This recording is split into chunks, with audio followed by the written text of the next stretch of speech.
Halo anak-anak, ketemu lagi dengan Bapak Hendra Kuswara. Kali ini Bapak akan membahas sedikit tentang strategi pembelajaran daring atau dalam jaringan untuk siswa. Materi ini Bapak sampaikan dalam kegiatan masa pengenalan lingkungan sekolah SMP Negeri 1 Petang tahun 2020. Nah, seperti kita ketahui bersama, kita saat ini sedang berada dalam masa pandemi COVID-19, di mana proses pembelajaran kita yang dulunya tatap muka diharuskan berubah menjadi pembelajaran daring. Nah, ini otomatis akan berdampak kepada kesiapan guru, kesiapan siswa maupun orang tua. Nah, pembelajaran daring itu sendiri yaitu pembelajaran yang menggunakan model interaktif berbasis internet dan learning management system atau LMS. Nah, istilah ini kita kenal juga dengan nama e-learning atau online learning.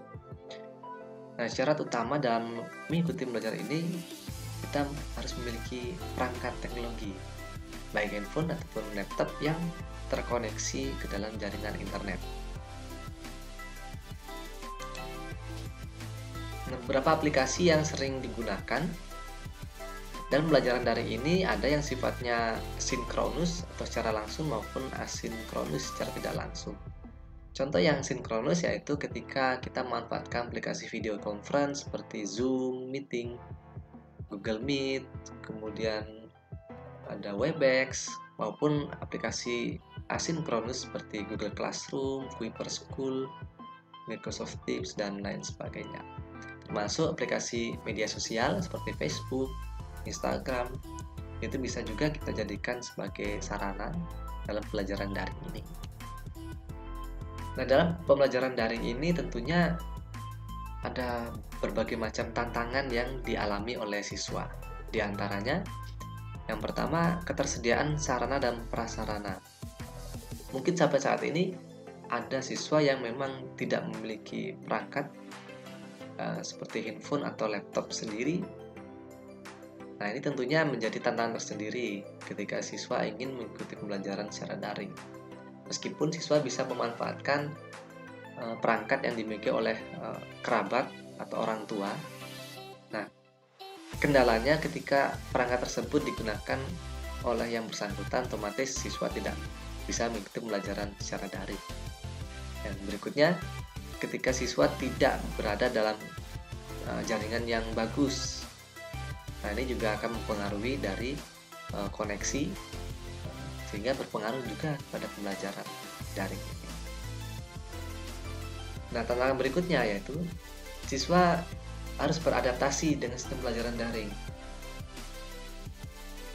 Dulu ketika belajar di sekolah, siswa datang, kemudian masuk dalam kelas, kemudian mengikuti pembelajaran dengan metode yang diberikan oleh guru secara langsung. Nah, setelah masa pandemi ini, yang tidak terduga-duga, siswa akhirnya harus beradaptasi dengan sistem pelajaran daring. Nah, baik guru maupun siswa dan orang tua otomatis harus beradaptasi juga dengan sistem pelajaran daring ini. Harapannya, proses adaptasi ini dapat berjalan lebih cepat sehingga ketika pembelajaran nanti telah dimulai, guru maupun siswa sudah siap dengan sistem pelajaran daring. Nah, yang ketiga, tantangan berikutnya yaitu motivasi belajar mandiri.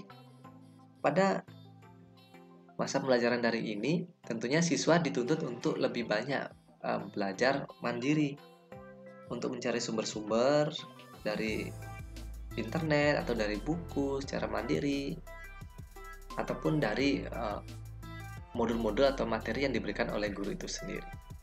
Nah, perbedaannya ketika siswa belajar tatap muka di sekolah, jika siswa mengalami kesulitan, siswa dapat langsung bertanya dan mendengarkan penjelasan dari guru.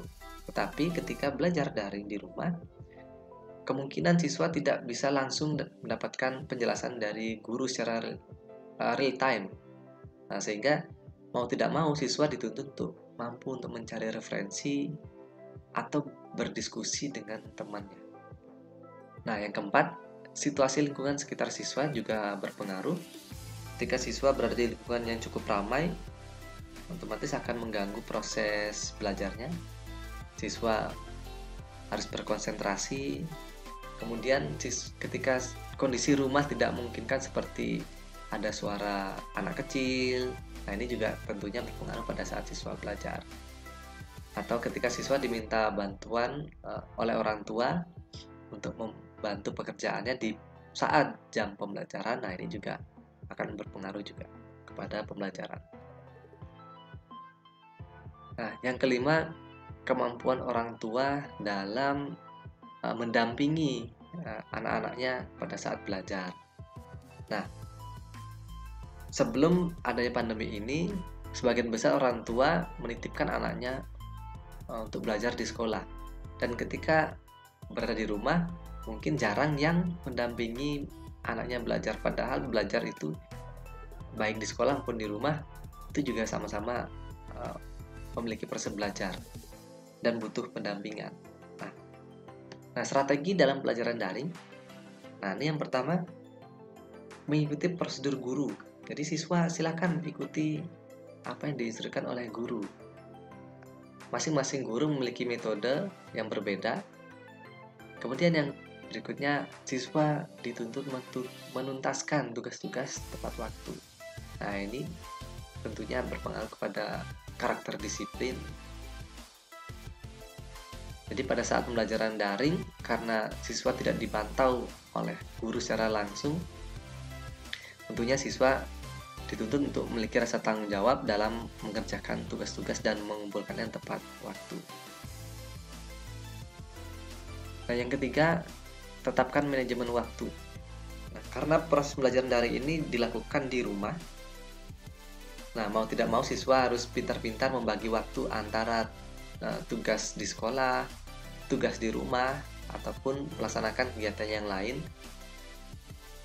Nah, sehingga nantinya pembelajaran daring ini dapat berjalan dengan lancar. Nah, siswa juga belajar untuk memanajemen waktunya, kapan dia harus belajar dan kapan dia harus melakukan kegiatan. Nah, yang berikutnya ada persiapkan teknologi yang dibutuhkan seperti handphone atau laptop dan akses internetnya. Jika siswa mengalami kendala jaringan, bisa mencari posisi yang memiliki akses internet yang cukup. Jika di rumah tidak memungkinkan, mungkin bisa pada saat belajar bisa migrasi atau pindah sementara di tempat yang memiliki sinyal. Dan pastikan kondisinya aman. Nah, yang kelima, belajarlah dengan serius.